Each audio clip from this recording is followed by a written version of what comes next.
எல்லாம் இந்த அழகு இளமை இருக்கிற வரைக்கும் தான். அதுக்கப்புறம் திரும்பி பார்க்க ஆள் இருக்கா. நீங்க இருப்பீங்க. என்ன சொன்ன? நிஜமா சொல்ல நான் அவர்தான் கல்யாணம் பண்ணிக்கணுமா? சொல்லுங்க. வினோதுக்கு என்ன குறைச்சல்? நான் கேட்டது என்ன? நான் அவரைத்தான் கல்யாணம் பண்ணிக்கணுமா? இவனை விட பொறுத்தமாதான் உனக்கு எவன் வருவான்?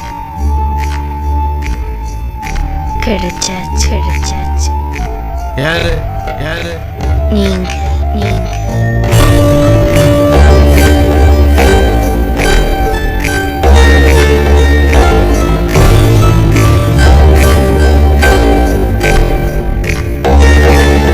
கோயிலுக்கு போனா கூட தட்டுல 5 ரூபாய் போட்டாதான் முகத்தை பார்த்து விபூதி கொடுக்கறாங்க.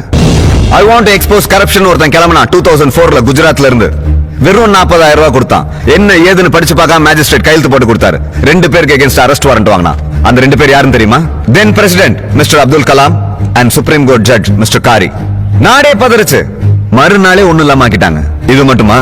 நம்மளோட முன்னாள் பிரதமர் நரசிம்மராவுக்கு அவர் உயிரோட இருக்கும் போதே ஒருத்தன் டெத் சர்டிபிகேட் வாங்கிட்டான் 2002ல. இன்னும் எவ்வளவோ இருக்கு பாஸ். போலி IAS, போலி IPS, போலி டாக்டர், போலி வக்கீல்னு போலி ஹஸ்பண்ட், போலி ஒய்ஃப் வரைக்கும் வந்துட்டோம். தெருவுல போற எவ்வளவு ஒருத்தைய காமிச்சு இவதான் என் ஒய்ஃப் டைவர்ஸ் வாங்கினவெல்லாம் இருக்கான். நம்ம நாட்டுல போலிக்கு மட்டும்தான் போலி வரல.